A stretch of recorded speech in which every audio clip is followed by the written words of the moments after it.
व्यञ्जनावृत्तेः स्थापनां पठामः यत् मम्मटेन व्यञ्जनावृत्तेः स्थापनां कृतं। मीमांसकाः व्यञ्जनावृत्तिं न स्वीकुर्वन्ति। मीमांसकमध्ये वयं मतं पठितवन्तः, सर्वे पठितवन्तः। अद्य मीमांसकमते ये भट्टलोल्लटः अस्ति तस्य मतं वयं पश्यामः। हिंदी भाषायां पाठयामि यतोहि क्लिष्टः अस्ति, एतदर्थं हिंदी भाषायामेव भविष्यति।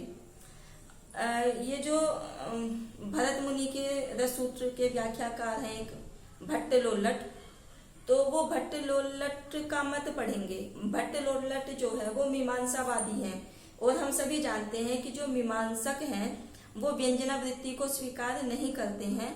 वो अभिधा वृत्ति के द्वारा ही सारे अर्थ, वाच्यार्थ, लक्ष्यार्थ और व्यंग्यार्थ को स्वीकार करते हैं। तो जैसे अभिधान्वयवाद या अन्विताभिधानवाद जो है व्यंग्यार्थ को नहीं मानते, मीमांसक हैं। इसी श्रृंखला में और भट्टलोल्लट भी क्या है, वो भी मीमांसक हैं। इसीलिए वो भी व्यंग्यार्थ वृत्ति को, व्यंजना वृत्ति को स्वीकार नहीं करते। वो भी ये कहते हैं कि इस व्यंग्यार्थ की प्रतीति तुम अभिधा शक्ति के द्वारा कर लो। तो उन्होंने जो मत स्थापित किया है भट्टलोल्लट ने, उनको पढ़ेंगे।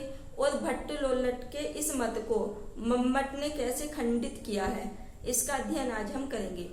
तो भट्टलोल्लट जो है व्यंजना वृत्ति के खंडन में, यानी कि व्यंजना वृत्ति स्वीकार नहीं करते, इस मत में दो सुयुक्तियां देते हैं।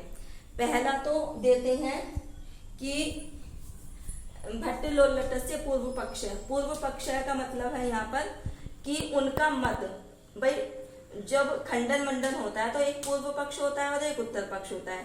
पूर्व पक्ष जो उस बात को स्वीकार नहीं करता और उत्तर पक्ष जो उसका खंडन करता है। तो यहाँ पर भट्टलोल्लटस्य पूर्व पक्ष का अर्थ है कि भट्टलोल्लट का मत, यानी कि जो वो व्यंजना वृत्ति को स्वीकार नहीं करते हैं, उसके बारे में भट्टलोल्लट का क्या मत है, इस बारे में हम पढ़ेंगे।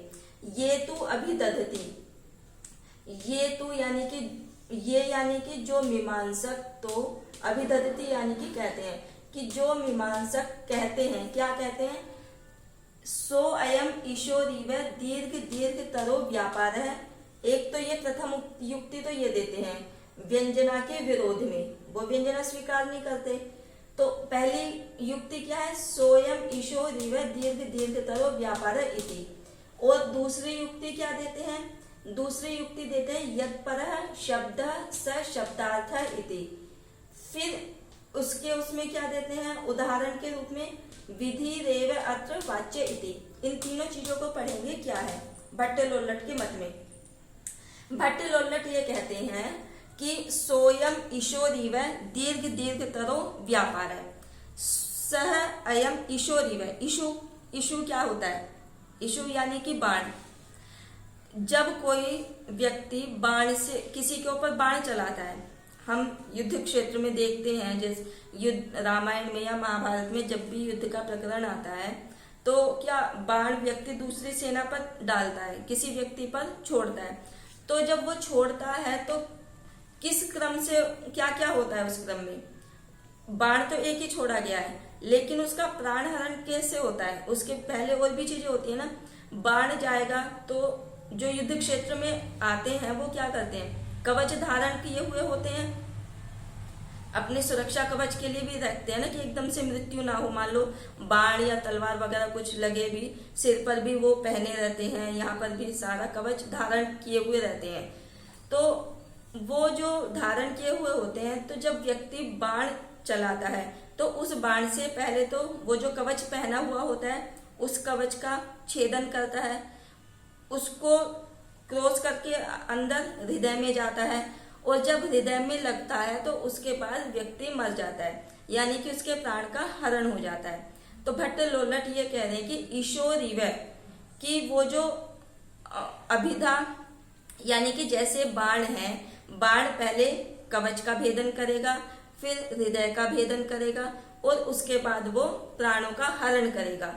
इसी प्रकार वो जो अभिधा व्यापार है, शब्द का जो अभिधा व्यापार है, उस अभिधा व्यापार के द्वारा शब्द से पहले वाच्यार्थ ले लो, फिर लक्ष्यार्थ ले लो, फिर व्यंग्यार्थ ले लो। यानी कि एक ही अभिधा शक्ति के द्वारा हम उस शब्द से वाच्यार्थ भी ले सकते हैं, लक्ष्यार्थ भी ले सकते हैं और व्यंग्यार्थ भी ले सकते हैं। ये इनकी पहली पंक्ति है। ये कह रहे हैं ना कि ईशोर दीर्घ दीर्घतर व्यापार, यानी कि वो दीर्घतर व्यापार है, यानी कि बिल्कुल खींचा हुआ व्यापार, लंबा करके जैसे खींचते हैं, तो ऐसी वो जो अभिधा व्यापार है वो क्या है, दीर्घतर व्यापार है। दूसरे कहते हैं, पहली युक्ति समझ में आ गई कि जैसे बाण पहले कवच को भेदन करता है, फिर हृदय का विदारण करता है और फिर उसके बाद हृदय का हरण कर लेता है, उसी प्रकार वो जो अभिधा शक्ति है, वो अभिधा शक्ति शब्द से पहले वाच्यार्थ की प्रतीति कराएगी, फिर लक्ष्यार्थ की और फिर व्यंग्यार्थ की। यानी कि पहली युक्ति में भी व्यंजना वृत्ति को मानने की जरूरत नहीं है। फिर इसके बाद दूसरी युक्ति क्या देते हैं कि यत् परः शब्दः स शब्दार्थः इति, अर्थात कि जो जिस अर्थ के लिए हमने जो शब्द प्रयोग किया है वही अर्थ जो है उसका शब्दार्थ होगा। अर्थात अगर हमें वाच्यार्थ की प्रतीति करानी है किसी शब्द से तो वो वाच्यार्थ की प्रतीति कराएगा, अगर हमें लक्ष्यार्थ की प्रतीति करानी है तो लक्ष्यार्थ की प्रतीति। यानी कि एक ही शब्द से अगर हमें, जैसे उदाहरण से समझो, जैसे हमने गंगायाम घोषः बोला, तो गंगायाम घोषः में जो गंगा का हमें वाच्यार्थ लेना है, वाच्यार्थ लेना है, तो वाच्यार्थ क्या है, गंगा का जल प्रवाह। तो जो गंगा का जल प्रवाह अर्थ है वो तो हमारा अभिधा शक्ति से आ गया। भट्टलोल्लट कहते हैं इसके बाद जो हम गंगा तट रूप लक्ष्यार्थ लेते हैं वो भी अभिधा शक्ति से स्वीकार कर लो। यानी कि अगर हमें वाच्यार्थ लेना है तो वाच्यार्थ भी अभिधा शक्ति से आ जाएगा।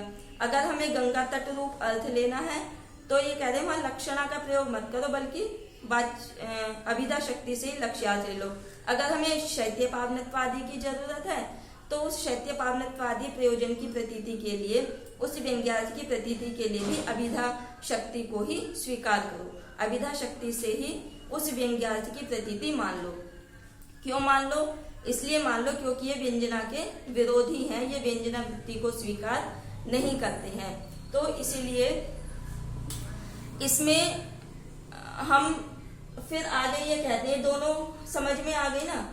पहला ईशोरी है, यानी कि एक जैसे बाण पहले कवच का भेदन करता है, फिर हृदय का, फिर यानी कि बाण छोड़ा तो एक ही बार जाता है, एक बार छोड़ने से ही पहले कवच का को भेदन करेगा, फिर हृदय का भेदन करेगा, फिर उसका प्राण हरण कर लेगा। ऐसे ही एक ही शब्द से पहले वाच्यार्थ आएगा, फिर लक्ष्यार्थ आएगा, फिर व्यंग्यार्थ आएगा। ये पहली युक्ति है। फिर दूसरा, दोनों में अंतर है, कभी मिक्स करो। फिर दूसरा जो है, दूसरी युक्ति क्या है, यत् परः शब्दः स शब्दार्थ है। वो ये दूसरी युक्ति ये दे रहे हैं भट्टलोल्लट कि अगर हमें शब्द से वाच्यार्थ लेना है तो वो वाच्यार्थ ही उस शब्द का अर्थ होगा। अगर हमें लक्ष्यार्थ लेना है तो वो लक्ष्यार्थ ही उस गंगा शब्द का अर्थ होगा। अगर हमें शैत्य पावनत्वादि व्यंग्यार्थ लेना है तो गंगा शब्द का प्रयोग करके अभिधा शक्ति से वो शैत्य पावनत्वादि व्यंग्यार्थ की प्रतीति हो जाएगी। ये दो भट्टलोल्लट ने युक्ति दी है। फिर उसने उदाहरण रूप में क्या दिया है, उदाहरण रूप में कहा है कि विधिरेव अत्र वाच्य इति। जो हम ने पहले उदाहरण पढ़ा था, एक निश्शेष च्युत चंदनम स्तन तटम निर्मृष्ट रागोधरो नेत्रे दूर मनंजने पुलकिता तन्वी तवेयम तनु मिथ्यावादिनी दूति बांधव जनस्य अज्ञात पीड़ा गमे वाप्यम स्नातु मितो गतासी न पुनः तस्य अधमस्यांतिकम। यहाँ पर क्या है, वाच्यार्थ क्या है? वाच्यार्थ तो ये है निषेध रूप कि तुम वापी पर ही स्नान करने के लिए गई थी, तुम उस नायक के पास नहीं गई थी। वाच्यार्थ तो ये है। व्यंग्यार्थ क्या है कि अधम शब्द से क्या व्यंग्यार्थ निकल रहा है कि तुम उस अधम नायक के पास ही गई थी। ये विधि रूप व्यंग्यार्थ निकल रहा है। हम तो जो मम्मट है व्यंजनावादी हैं वो तो व्यंजना शक्ति से उस विधि रूप अर्थ को लेते हैं, लेकिन यहाँ पर जो भट्ट लोल्लट है वो ये कह रहे हैं कि जो इन्होंने कहा था ना कि हमें जो शब्द का जो अर्थ लेना है वो अर्थ ही उस शब्द से निकलेगा। तो यहाँ पर जो विधि रूप व्यंग्यार्थ है वो विधि रूप व्यंग्यार्थ यहाँ पर विधि रूप वाच्य ही है, यानी कि वो अभिधा शक्ति से ही हमें प्राप्त हुआ है। ये भट्ट लोल्लट कहते हैं कि व्यंग्यार्थ की प्रतीति जो हुई है वो वाच्य ही है, यानी कि वाच्यार्थ ही है। व्यंजना शक्ति की जरूरत नहीं है, हमें वहां पर व्यंग्यार्थ रूप को हमने वहां वाच्य मान करके अभिधा शक्ति से ग्रहण किया है। अब इस मत का ये तो हो गया भट्ट लोल्लट का मत। अब भट्ट लोल्लट के मत का खंडन किया है किसने? मम्मट आदि ने। तो मम्मट इनके मत का खंडन क्या कह रहे हैं कि तेपि अतात्पर्यज्ञः तात्पर्य वाचो युक्ते देवानां प्रियः। अब यहाँ पर ये कह रहे हैं कि अतात्पर्यज्ञः तेपि यानी कि वो मीमांसक जो भट्ट लोल्लट है वो क्या है? वो अतात्पर्यज्ञ है। अतात्पर्यज्ञ यानी कि न तात्पर्यज्ञ अतात्पर्यज्ञ, यानी कि जो तात्पर्य को जानने वाले नहीं है। तात्पर्य ज्या का मतलब बहुवचन में है ना, ते करता है यहाँ पर बहुवचन है। तो तात्पर्य ज्या यानी कि तात्पर्य को जानने वाले। अ का प्रयोग हमें पता है नए के योग में करते हैं, अर्थात जो तात्पर्य को जानने वाले नहीं है। किसके तात्पर्य को जानने वाले नहीं है? तात्पर्य वाचो युक्ते। तात्पर्य वाचो युक्त ये प्रयोग किसके लिए किया है? ये जो यत् परः शब्दः स शब्दार्थ, इस वाक्य के लिए इन्होंने तात्पर्य वाचो युक्त इस लाइन का प्रयोग किया है। यानी कि इसका अर्थ क्या होगा? यत् परः शब्दः स शब्दार्थ, यानी कि जिस अर्थ की प्रतीति के लिए, जिस अर्थ की हमें प्रतीति करानी है उस अर्थ की प्रतीति उस शब्द से ही हो जाएगी। इस तात्पर्य बोध युक्ति को जो न जानने वाले हैं तो वो क्या है? वो देवानां प्रिया है। यानी कि मम्मट ने व्यंग्य के रूप में उन्हें भट्ट लोल्लट को क्या कहा है? देवानां प्रिया। अब यहाँ पर भी एक कथा आती है कि देवानां प्रिया का क्या अर्थ है?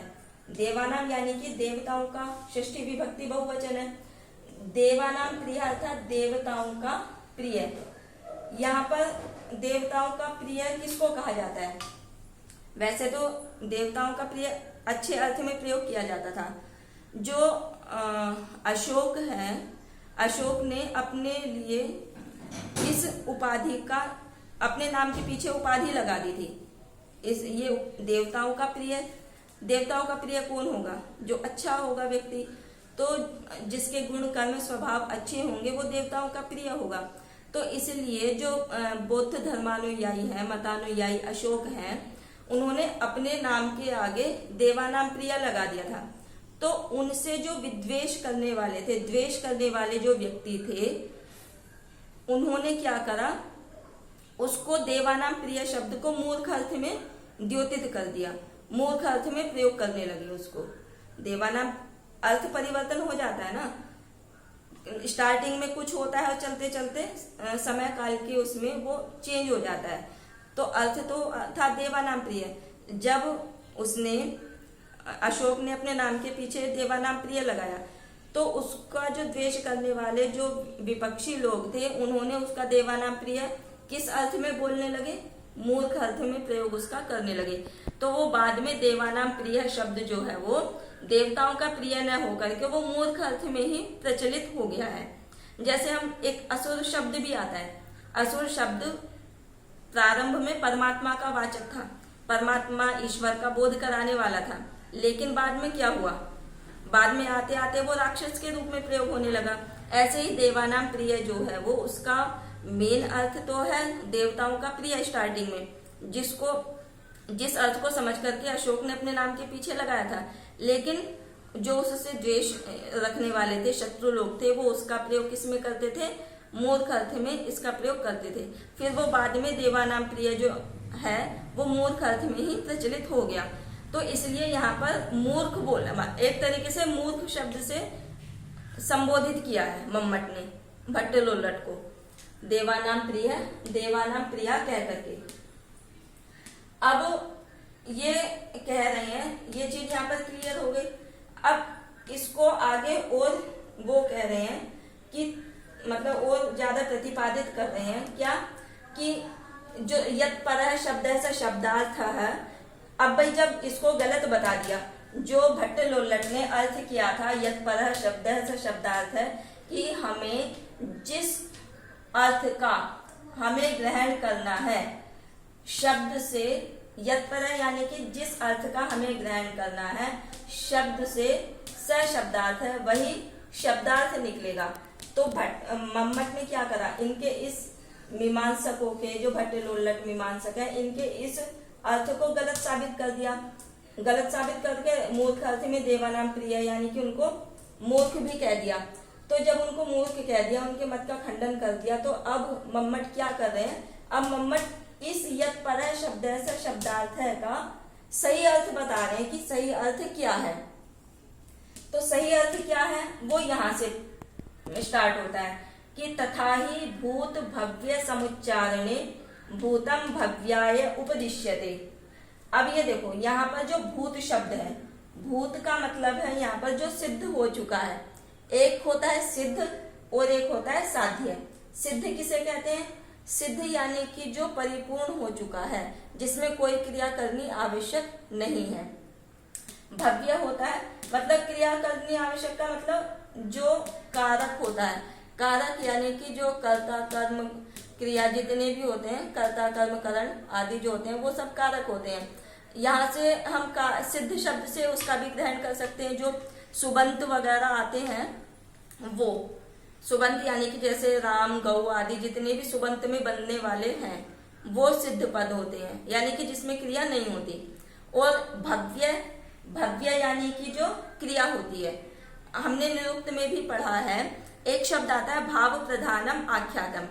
आख्यातम यानी कि जो वेदो विषय होता है उसमें क्या होती है, वो क्रिया प्रधान ही होती है। जो मीमांसक है, मीमांसकों में मीमांसक वेद को मानते हैं, तो मीमांसकों में मेन चीज क्या है कि हर चीज क्रिया है, हर चीज क्रियार्थक है, हर शब्द क्रियार्थक है। और जो शब्द क्रियार्थक नहीं होता है वो शब्द क्या होता है, वो अनर्थक होता है। तो इसीलिए ये जो सिद्ध शब्द है, तो इस हिसाब से तो सिद्ध शब्द अनर्थक हो गया, यानी कि राम श्याम ये जो शब्द है इसमें क्रिया नहीं हो रही, तो इस दृष्टि से वो तो अनर्थक हो गए। तो उस अनर्थकता न हो इसलिए वो क्रिया शब्द को साथ में प्रयोग करते हैं वाक्य में। जैसे गाम आनय है, गाम शब्द है वो सुबंत है, उसमें क्रिया नहीं है, आनय शब्द क्रिया है, तो इसलिए इन दोनों का एक साथ प्रयोग करके जो अनर्थकता है उससे उस शब्द का बचाव कर लेते हैं मम्मट।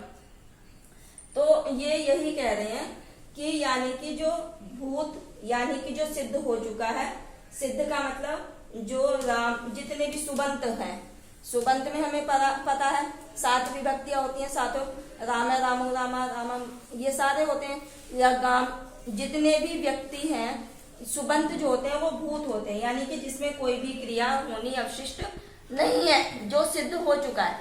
एक होता है चावल बन गया, यानी कि अब उसमें हमें गैस पे चढ़ाने की जरूरत नहीं है।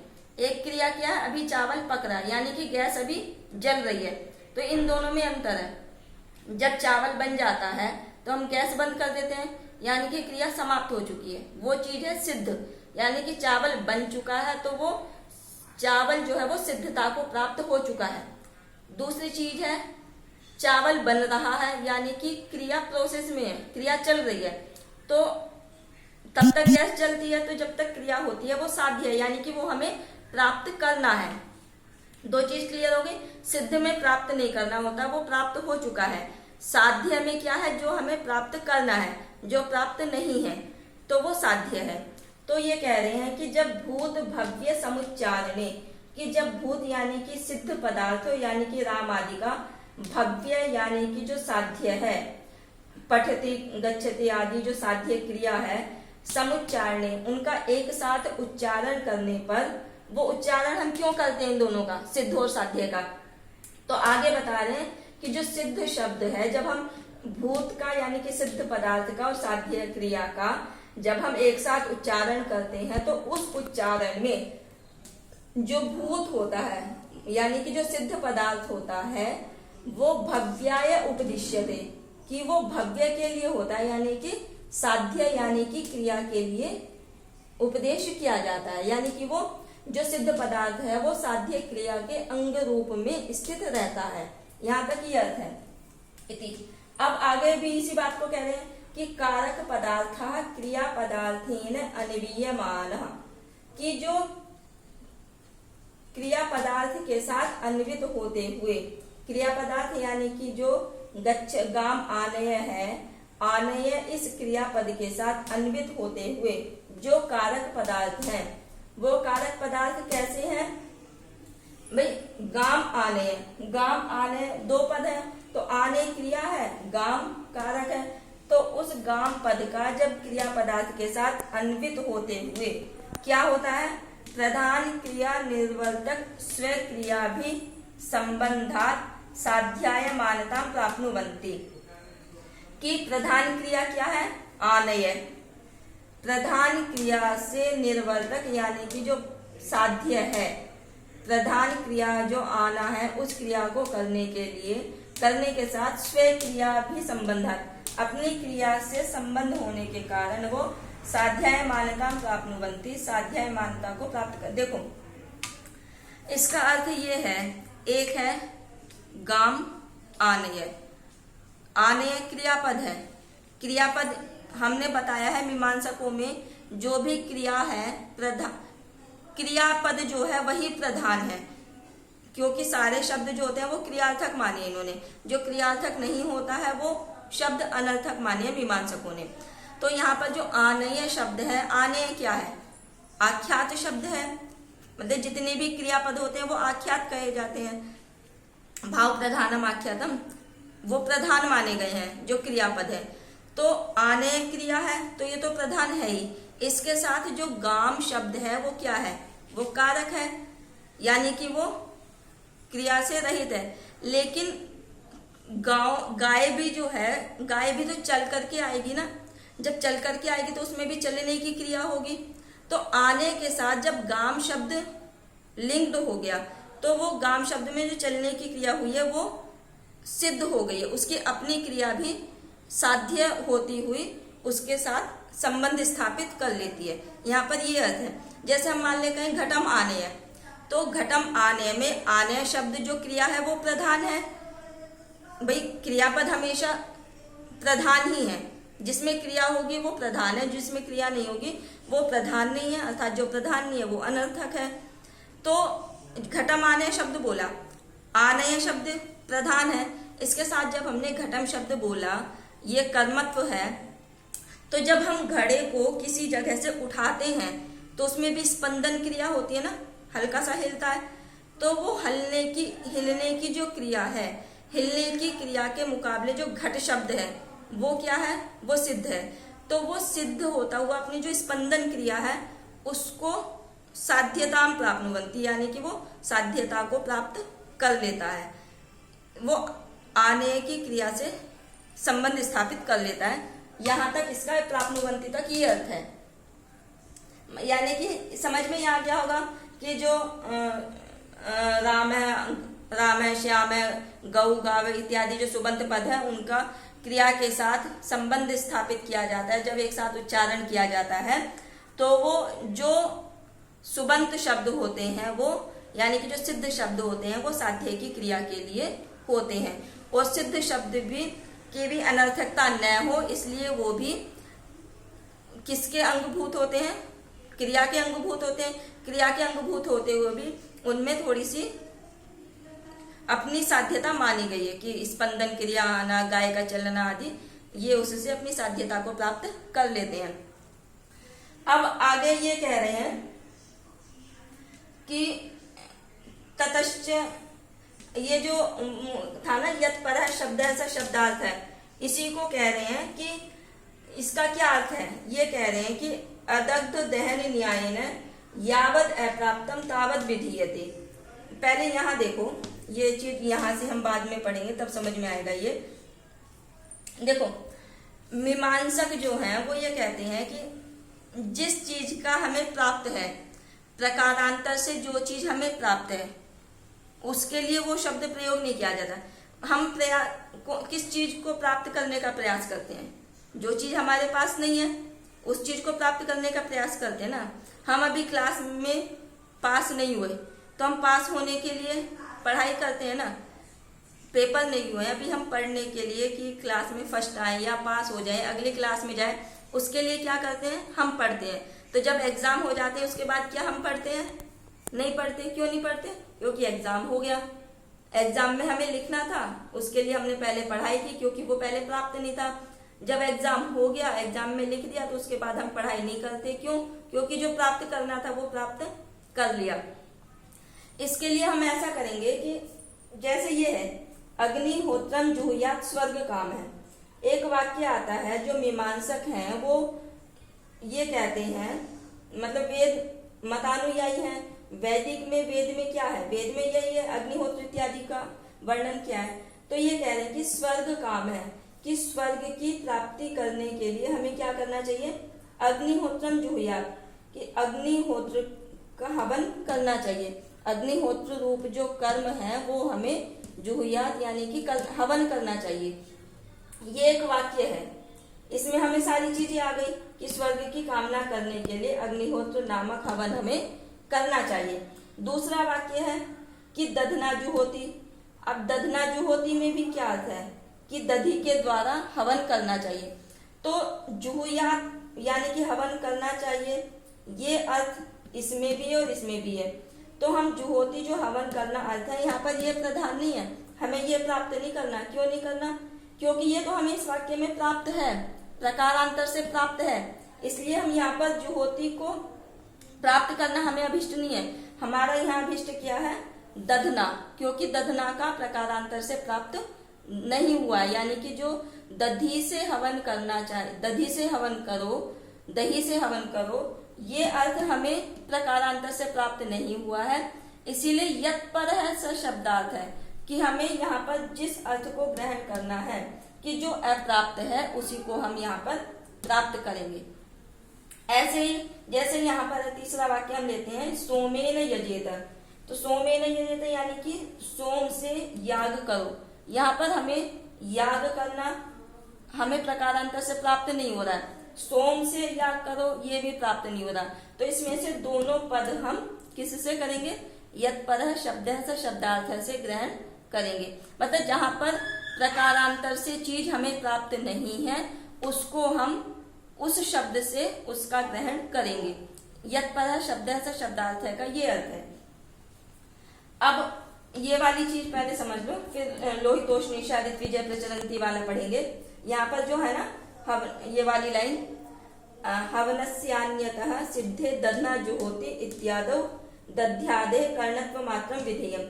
कि जो हवनस्यान्यतः सिद्धे, कि हवन की जो अन्य जो सिद्ध है, जो जुहोति शब्द हवन क्रिया सिद्ध है, यहाँ पर जो दधना जुहोति शब्द है, यहाँ पर हमने दधी से हवन करो, केवल दधी से इस अर्थ को हम ग्रहण करेंगे, जुहोति को नहीं करेंगे। क्यों?